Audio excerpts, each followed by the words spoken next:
장서원 전사님도 에스겔로 설교하셨는데 마침 오늘이 무슨 날? 성령 강림 주일이라서 에스겔 본문을 좀 가져왔습니다. 왜 성령 강림 주일인지 아시죠?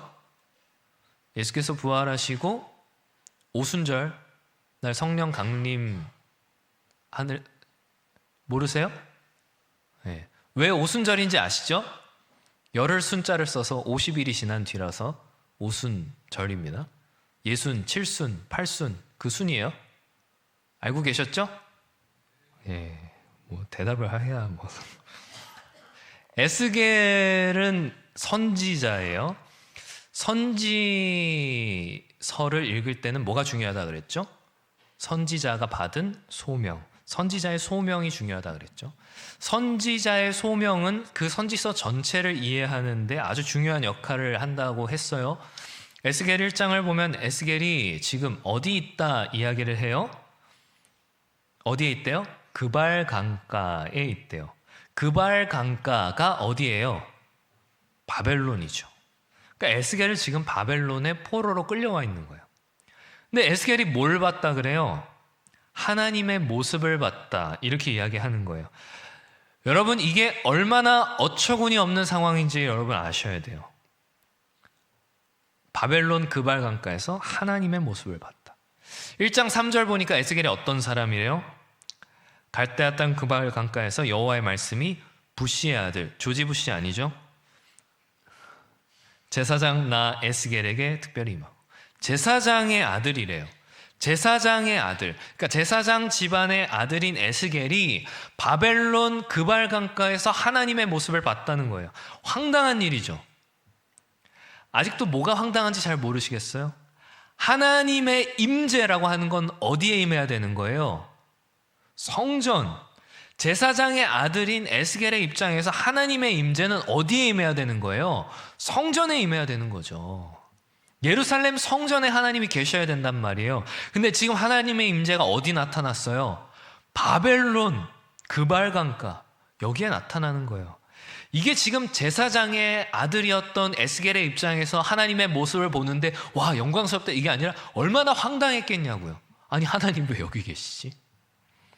우리야 21세기 아무렇지 않게 주여 이곳에 오소서 이곳에 앉으소서 찬양 부르지만 우리가 만약 저 구약 시대에 바벨론 땅에서 하나님의 임재를 찬양한다? 그 돌에 맞아 죽어도 싼 일이라는 거예요. 말도 안 되는 일이죠. 근데 그 일이 일어났어요 지금. 당연히 성전에 계셔야 할 하나님이 지금 바벨론에 임하셔서 그곳에 포로로 잡혀와 있는 에스겔에게 소명을 주시는 겁니다. 그게 에스겔서예요. 이걸 잘 이해해야 되는 거죠. 에스겔서 읽어봤어요? 에스겔서 재밌죠? 네. 선지서들이 보면은 읽기가 쉽지 않아요. 읽어도 무슨 말인지 모르겠죠. 지난주 설교도 장서원 전사님 말씀하셨지만 꼭 선지서는 수수께끼 같단 말이에요. 이게 지금 무슨 말이지? 그래서 이 에스겔서 37장을 이해하기 위해서는 에스겔의 소명부터 차근차근 우리가 잘 이해해야 됩니다. 아마 오늘 설교 들으면 여러분이 에스겔에 대해서 하나가 뚫리지 않을까 그런 생각을 하는데 1장에서 에스겔이 하나님의 임재를 경험해요. 그 내용이 이제 4절 이하에 쭉 나오는데 4절 보면 이렇게 돼 있어요. 북쪽에서부터 뭐가 온대요? 폭풍과 큰 구름이 온대요. 폭풍이라고 하는 단어는 사실 영이라고 하는 단어예요. 영이라고 하는 히브리어 단어 루아흐는 영, 바람, 폭풍, 숨결, 생기 이렇게 번역돼요. 여러분 잘 기억하세요.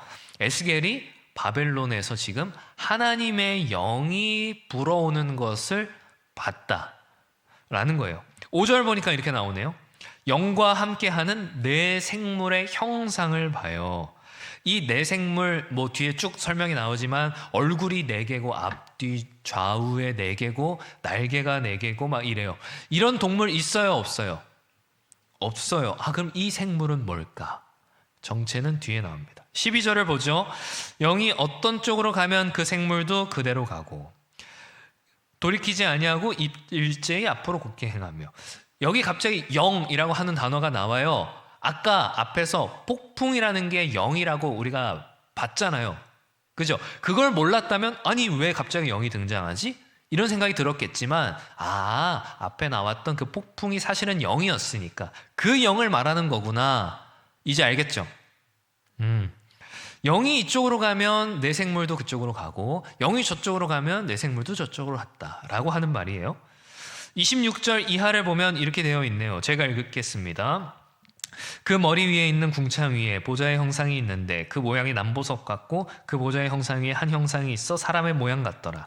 내가 보니 그 허리 위의 모양은 단쇠 같아서 그 속과 주위가 불 같고 내가 보니 그 허리 아래의 모양도 불 같아서 사방으로 광채가 나며 그 사방 광채의 모양은 비 오는 날 구름에 있는 무지개 같으니 이는 여호와의 영광의 형상의 모양이라.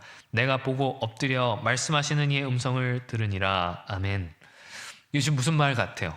이 내 생물, 그러니까 영과 함께하는 이 내 생물 위에 보좌가 있는데 그 보좌 위에 사람 같은 존재가 있다는 거예요. 그리고 그 사람 같은 존재를 28절에서는 뭐라 그래요? 이는 여호와의 영광의 형상의 모양이다. 그러니까 영과 함께 움직이는 내 생물, 그 내 생물 위에 보좌, 그 보좌 위에 하나님의 영광이 임하였던 거죠. 하나님의 임재가 있었던 거죠. 여기까지 이해가 되세요? 네, 뭐 이해 안 돼도 어쩔 수 없어요. 나중에 뭐 설교를 다시 들으시든. 정리하면 이런 거예요. 에스겔은 제사장 집안의 아들이었어요. 그러니까 성전, 율법 이런 거에 대해서 굉장히 중요하게 생각하고 또 잘 알았겠죠. 근데 바벨론의 포로로 끌려오게 됐단 말이에요. 그발 강가에서 노동을 하고 있었단 말이에요. 근데 거기서 뭘 봐요? 하나님의 임재를 보는 거예요. 영과 함께 움직이는 내 생물, 아직 영이 뭔지도 모르고 내 생물이 뭔지도 잘 모르겠지만 영과 함께 움직이는 내 생물, 그 보좌 위에 앉으신 하나님의 영광을 보는 거죠. 이게 굉장히 이상한 일이라는 거예요.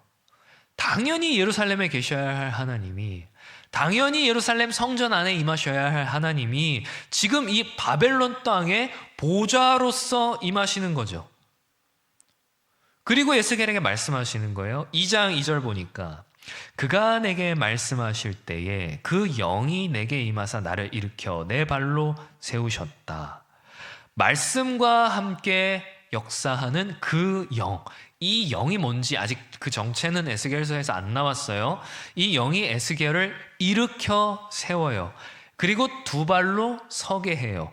이 장면 머릿속에 잘 그려보세요. 영이 말씀과 함께 에스겔을 일으켜서 에스겔의 두 발로 서게 하는 이 장면을 기억하고 뭐라고 말씀하시는 거야? 그 뒤에 쭉 나오는 게 이스라엘 백성들 패역했다, 반역했다, 그들은 나를 버렸다, 얼굴이 뻔뻔하고 마음이 굳은 자다, 마음이 굳어 있다.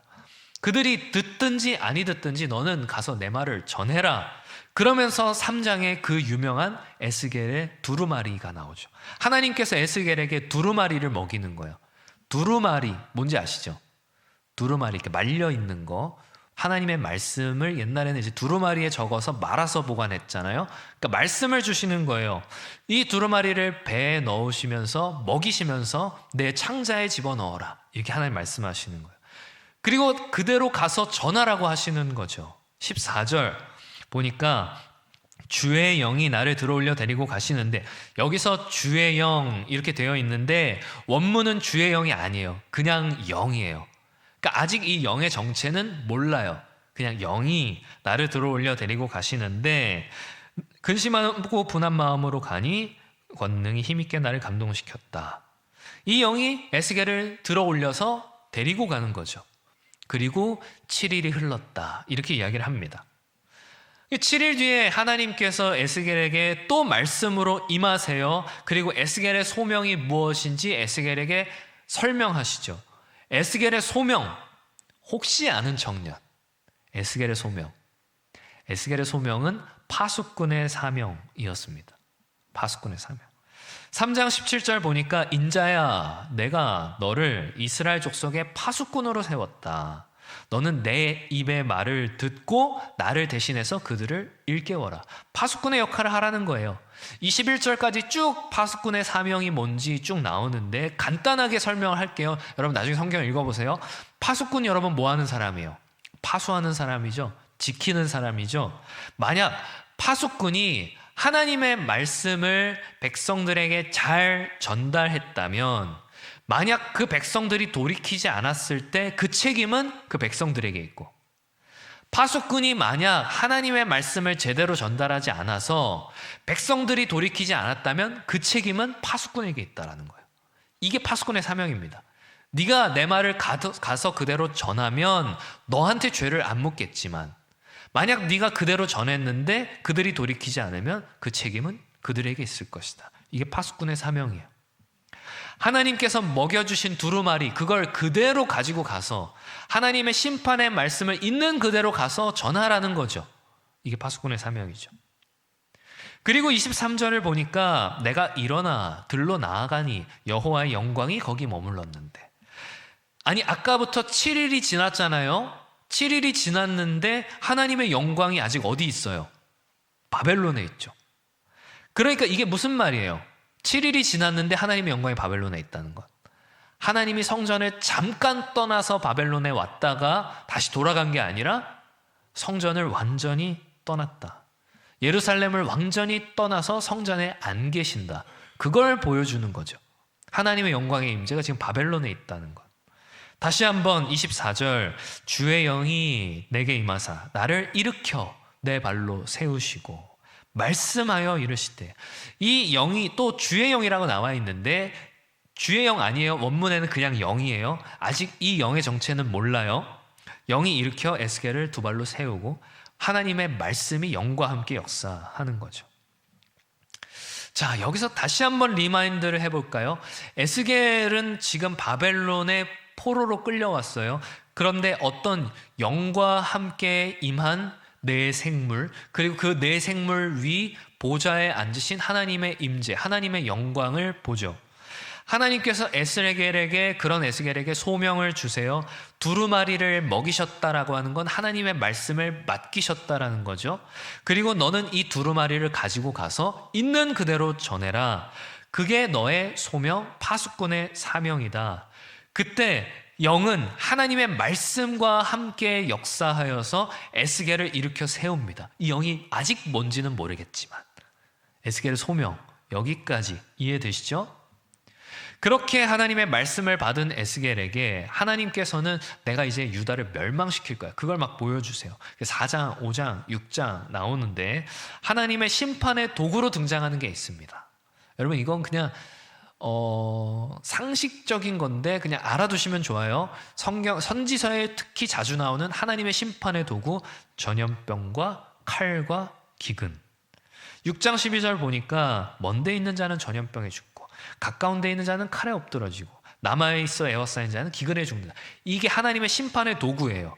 선지서에 자주 나오는 심판의 도구들이죠. 하나님께서 이 도구들을 통하여 유다 백성들을 심판하신다는 거예요. 그래서 어떻게 돼요? 유다 백성들이 6장 13절 보니까 그 죽임당한 시체들이 우상들 사이에, 제단 사방에, 높은 고개, 산꼭대기, 푸른 나무 아래, 무성한 상수리 나무 아래, 곧 어디? 우상에게 분향하던 곳. 이거 다 우상에게 분향하던 곳들이에요. 우상 숭배의 현장에서 유다 백성들이 하나님의 심판을 받아 죽는 겁니다. 이 이야기를 왜 하느냐? 오늘 본문 37장인데 목사님 1장부터 해서 언제 가려고 하나요? 37장에 뭐가 나와요? 마른 뼈가 나오잖아요. 마른 뼈의 출처가 어디예요? 하나님의 심판이라는 거예요. 전염병과 칼과 기근. 그냥 골짜기에 가보니까 뼈들이 많구나. 뼈가 왜 많지? 공동묘지인가? 그게 아니라 그 뼈들이 다 사실은 하나님의 심판을 받아 죽은 시체들이라는 거예요. 에스겔의 맥락을 이해해야 마른 뼈가 갑자기 툭 튀어나온 게 아니라 이게 하나님 우상 숭배에 분향하다 하나님의 심판을 받아 죽은 자들의 시신들이구나. 그걸 알 수 있는 거죠. 이제부터 설명할 내용이 조금 복잡할 수 있는데 미리 좀 얘기를 해드릴게요. 우리가 왜 TV를 보다가 예능 같은 거, 예를 들면 뭐 생활의 달인 이런 거 보면은 달인이 과거에 이 일을 갑자기 시작하게 된 계기 뭐 이러면서 과거 영상을 흑백처럼 막 보여줄 때가 있잖아요. 그런 거 못 봤어요? 그런 장면 있어요. 하여튼 하나님께서 지금 에스겔에게 보여주세요. 뭘 보여주시냐면 과거에 이전에 이런 일들이 예루살렘에서 있었다는 걸 하나님이 보여주시는 장면이 나와요. 그게 어디냐면 8장을 보면 여섯째 해, 여섯째 달, 아까 다섯째 해였으니까 지금 1년 정도가 지난 때네요. 그때 하나님께서 에스겔에게 나타나 환상을 보여주시는 거죠. 3절 했습니다. 시작. 그가 손 같은 것을 펴서 내 머리털 한 모숨을 잡으며 주의 영이 나를 들어 천지 사이로 올리시고 하나님의 환상 가운데 나를 이끌어 예루살렘으로 가서 안뜰로 들어가는 북향한 문에 이르시니 거기에는 질투의 우상 곧 질투를 일어나게 하는 우상의 자리가 있는 곳이라. 여기서도 주의 영이라고 나오는데 주의 영 아니라 그랬어요. 그냥 영이 에스겔을 들어서 예루살렘으로 데리고 가는 거죠. 그 과거에 뭐 10년 전, 20년 전 해서 이렇게 나오는 것처럼 과거로 데려가는 거예요. 에스겔 지금 어디 있어요? 바벨론에 있는데 이게 흑백 화면을 통해서 과거에 예루살렘에 어떤 일이 있었는지 하나님 보여주시는 거예요. 영을 통하여. 예루살렘 성전에 뭐가 있대요? 우상의 자리가 있대요. 성전 안에 우상을 숭배하는 곳이 있대요. 8장 쭉 보면은 여러분 아주 가관입니다. 성전 벽에 우상들을 그리고 장로들은 우상에게 분향을 하고 성전을 등지면서 태양을 숭배하고 이런 일들이 예루살렘에서 성전에서 일어났었다는 거예요. 이 가증한 일들이 일어났다는 거죠. 하나님이 이걸 에스겔에게 왜 보여주세요? 내가 왜 저 성전에서부터 이 바벨론 땅까지 너를 찾아왔는지, 저 성전이 엉망진창이어서 우상을 숭배하는 가증한 곳이어서 내가 그 성전을 떠나서 여기까지 온 거다. 그거 알려주시는 거예요. 예루살렘이 얼마나 엉망진창인지를 보여주시는 거죠. 그래서 에스겔은 하나님이 보여주시는 8장의 환상들을 보면서 그걸 깨닫는 거예요. 아, 하나님의 임재가 마땅히 있어야 할 저 예루살렘 성전이 완전히 엉망진창이라서 우상 숭배를 일삼는 곳이어서 하나님의 임재가 그곳을 떠나 이곳 바벨론 그발 강가 나 있는 곳까지 오신 거구나. 이제 깨닫는 거예요, 그거를.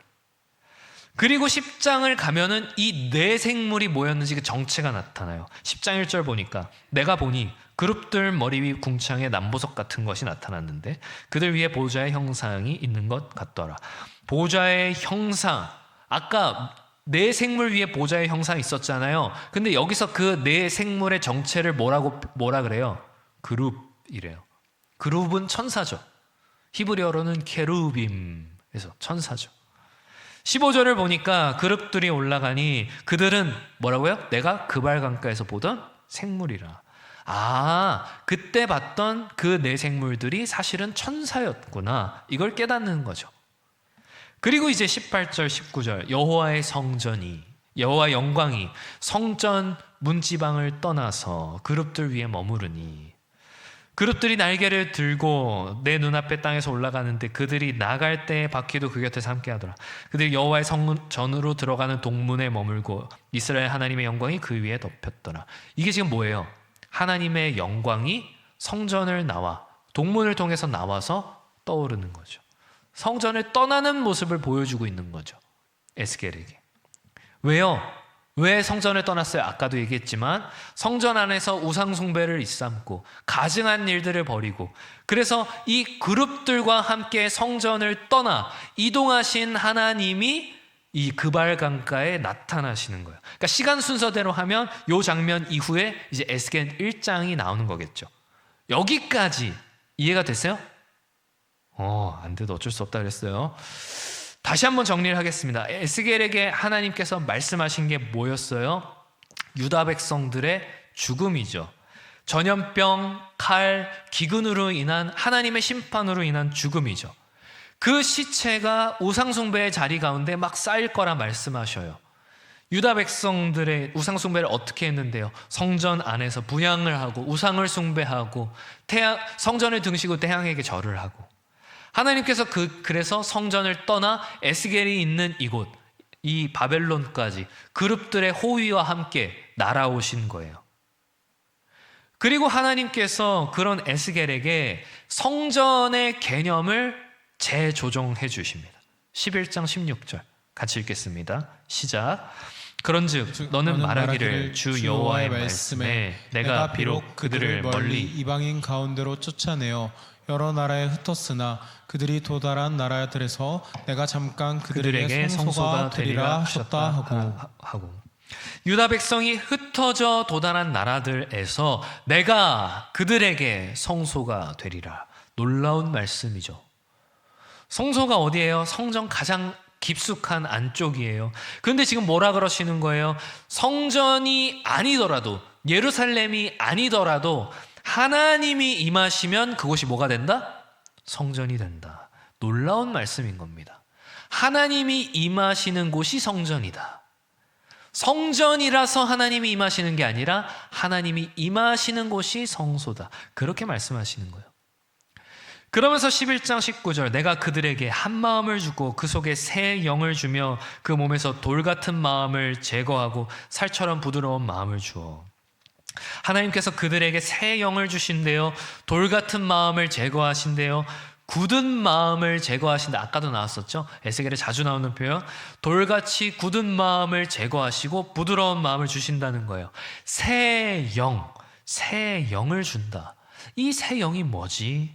이 영이 뭘까? 이 영의 정체는 쭉 뒤로 가서 36장에 가면 나옵니다.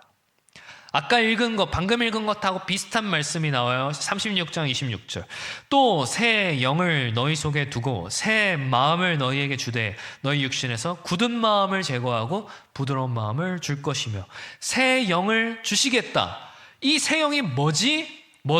이제 나옵니다. 27절. 또 내 영을 너희 속에 두어. 내 영. 이 영이라고 하는 게 하나님의 영을 말하는 거구나. 이제 영의 정체가 밝혀지는 거예요. 1장에서 봤던 그 영, 에스겔을 잡아 일으켜 세웠던 그 영, 에스겔을 이끌었던 그 영, 돌처럼 굳은 마음이 아닌 부드러운 마음을 주는 그 영, 그 영은 뭐다? 하나님의 영이구나. 이제 깨닫는 거죠. 하나님의 영이 임하는 거구나. 하나님의 영이 우리 안에 임하면 우리가 하나님의 뜻을 행할 수 있게 되는구나. 완전히 구약의 개념이 뒤집어지는 거죠. 구약의 임재 개념이 뒤집어지는 거예요. 사람들 뭐라고 생각했었어요? 성전에만 하나님이 임재하신다 라고 생각했어요. 근데 성전이라는 장소가 아닌 개인의 마음, 우리의 심령, 우리의 영혼 가운데에 하나님의 영이 임하겠다는 거예요. 놀라운 말씀이죠. 자, 여기서 그림을 다시 한번 정리해 보죠. 오늘 우리가 에스겔을 보면서 찾아봤던 환상은 두 가지였어요. 하나는 우상숭배의 자리에서 하나님의 심판인 전염병과 칼과 기근을 받아서 그들이 죽었던 것. 전염병과 칼과 기근으로 죽은 시체들의 환상을 봤어요. 또 하나는 뭐예요? 하나님의 영광이 우상숭배로 가득했던 성전을 떠나시는 것. 이 두 가지를 봤어요. 그럼 여러분, 이 두 가지를 이제 하나로 합치는 겁니다. 우상숭배로 죽었던 저 시체들, 그리고 우상숭배로 망가진 성전, 이 두 가지가 합쳐지는 거예요. 이 두 가지를 합치면 어떤 결론이 나와요? 하나님께서 떠나시는 것이 곧 하나님의 심판을 받아 죽는 것이구나. 죽는다는 건 하나님이 떠나시는 거구나. 이걸 깨닫게 되는 거죠. 뭐예요 이게? 먹는다네는 반드시 죽으리라. 하나님의 임재가 떠나는 건 죽음의 심판인 거죠. 이거를 가지고 이제 37장을 보는 겁니다. 이제 설교 시작한다는 얘기는 아니에요. 37장 1절 2절 제가 읽겠습니다. 여호와께서 권능으로 내게 임재하시고 그의 영으로 나를 데리고 가서 골짜기 가운데 두셨는데 거기 뼈가 가득하더라. 나를 그 뼈 사방으로 지나가게 하시기로 본즉 그 골짜기 지면에 뼈가 심이 많고 아주 말랐더라. 이 광경이 어떻게 벌어진 광경인지 이제 우리는 알죠. 왜 벌어졌어요? 우상숭배의 현장에서 하나님의 심판을 받아 전염병과 칼과 기근으로 죽어버린 자들이 이 말라버린 뼈들이라는 걸 이제 아는 거죠. 그리고 하나님께서 에스겔에게 물으시는 겁니다. 오늘 본문 3절 같이 읽겠습니다. 시작. 그가 내게 이르시되 인자야 이 뼈들이 능히 살 수 있겠느냐 하시기로 내가 대답하되 주 여호와여 주께서 아시나이다. 인자야 이 뼈들이 능히 살 수 있겠느냐? 능히 살 수 있겠느냐? 사는 것이 가능하냐? 말이 돼요? 안 돼요. 말이 안 되는 거예요. 어떻게 뼈가 살아날 수 있어요? 이건 말이 안 되는 거예요. 불가능한 일이 가능하겠냐 물으시는 거예요. 에스겔이 대답하죠. 주 여호와여 주께서 아시나이다. 그리고 하나님 에스겔에게 말씀하시죠. 4절 또 내게 이르시되 너는 이 모든 뼈에게 대언하여 이르기를 대언해라 말하라 라는 거죠. 말하라 뭐예요? 하나님의 말씀을 대언하라는 것. 파수꾼의 소명을 행하라 라는 거죠. 하나님의 두루마리를 이 뼈들에게 전하라 라는 거죠. 뭐라고 전해요? 5절 주 여호와께서 이 뼈들에게 이같이 말씀하시기를 내가 생기를 너희에게 들어가게 하리니 너희가 살아나리라. 아멘.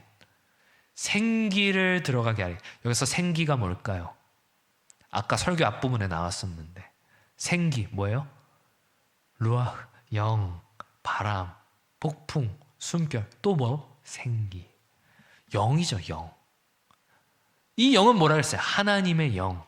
하나님의 영이 그 가운데 들어가면 시체가 살아난다는 거예요. 시체가 살아나는 거 불가능한 일이죠. 근데 하나님의 영이 거기 임하시면 살아난다는 겁니다. 왜요? 하나님이 떠나는 게 죽음이니까. 하나님이 임하시는 건 살아나는 거예요. 에스겔이 명령대로 하나님의 명령대로 뼈들에게 대언하죠. 8절 내가 보니 그 뼈에 힘줄이 생기고 살이 오르고 가죽이 덮이고 하지만 그 속에 생기는 없었다. 뼈가 맞춰져요. 힘줄이 생겨나요. 살이 올라요. 가죽이 덮여요. 그런데 그 속에 뭐는 없어요. 생기는 없어요. 하나님의 영은 없어요. 겉으로는 살아있는 것처럼 보여지게 됐지만 아직은 시체일 뿐이죠.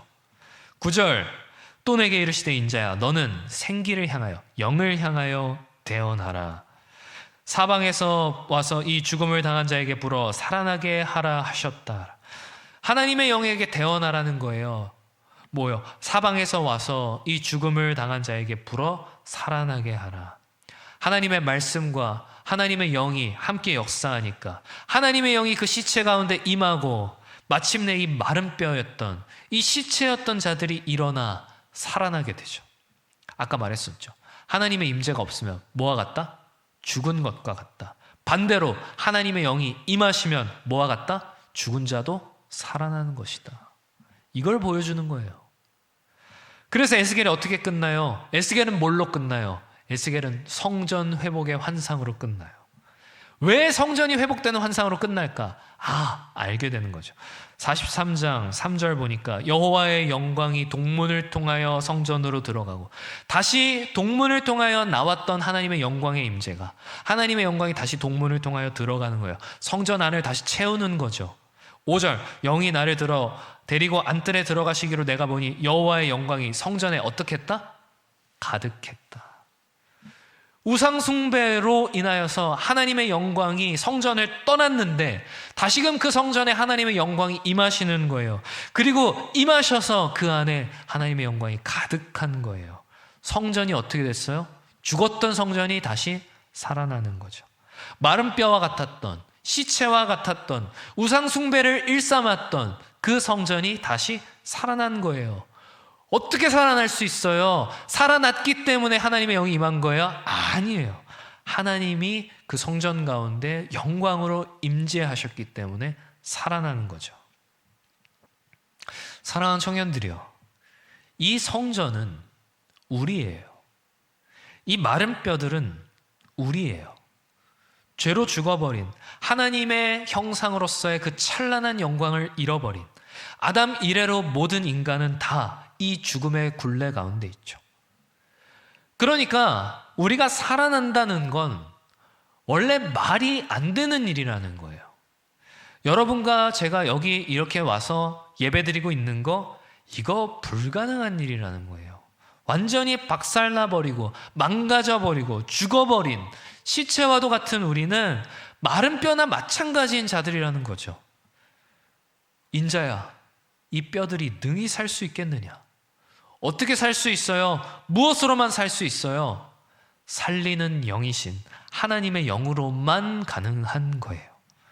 죽은 우리가 살아나는 건 성령으로만 가능한 거예요. 그걸 우린 뭐라고 불러요? 거듭남이라고 부르죠.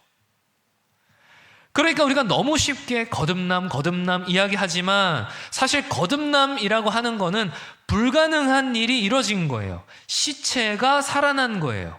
하나님의 영이 우리를 살리셨다는 거예요. 하나님의 영광의 임재가 떠났던, 죽었던 우리 안에 하나님의 영이 다시 임하셨다는 건 그냥 그저 어쩌다 보니 이뤄진 일이 아니라는 거예요. 말도 안 되는 일이 일어나는 거예요. 그래서 우리를 가리켜 성전이라 부르는 겁니다. 우리의 영혼이 이제 하나님의 거룩한 처소가 되는 거예요. 사랑하는 청년들이여, 말씀을 맺으려 합니다. 우리가 이 자리에 있는 것은 우리를 살리신 영, 하나님의 영이신 성령으로 인함이에요. 죄의 포로로 잡혀있던 우리를 성령께서 친히 찾아오시고 우리를 살리시고 일으켜 세우시고 우리 안에 영원토록 가득하게 충만하게 거하시는 거예요. 성령의 임재라고 하는 것은 단지 내 미래에 대한 막막함이나 불안함이나 두려움, 내가 원하는 것들을 얻는 것에 방해가 되는 장애물들, 이런 것들을 없애주기 위해서가 아니라 성령의 임재라고 하는 건 죽어버린 우리를 살리기 위해서 성령께서 우리를 살리시는 걸 말하는 거예요. 부흥이 아니죠. 부활입니다. 우리가 살아났다라고 하는 건 예수 믿기 전보다 조금 더 잘 사는 것, 편안함과 안락함들을 얻게 되는 것, 그 정도가 아니라 불가능한 일이 이루어지는 거라고요. 동시에 그건 무슨 말이에요? 36장 27절, 또 내가 또 내 영을 너희 속에 두어 너희로 내 율례를 행하게 하리니 너희가 내 규례를 지켜 행할지라. 우리가 시체였을 때, 우리가 죽어 있었을 때 할 수 없었던 일, 어떤 일? 하나님의 뜻을 지켜 행하는 일을 이제 행할 수 있게 됐다는 거예요. 살아났기 때문에. 시체는 못해요. 마른 뼈는 못하는 일이에요.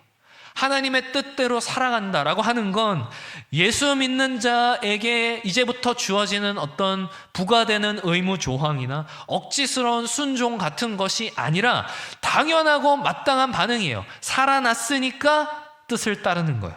살아났으니까 숨을 쉬는 것처럼 우리 안에 하나님의 영이 거하시니까 하나님의 뜻을 따르는 거예요. 당연한 거예요, 이게. 사랑하는 청년들이요, 부디 바라옵기는 죄로 죽은 우리를 살리사 성전 삼으신 하나님의 은혜를 기억하셔서 우리 안에 임하사 거하시는 그 성령님의 거룩한 인도를 따라 하나님의 뜻을 이루고 또 선포하고 행하는 그런 주의 청년들 다 되시기를 주님의 이름으로 축원합니다.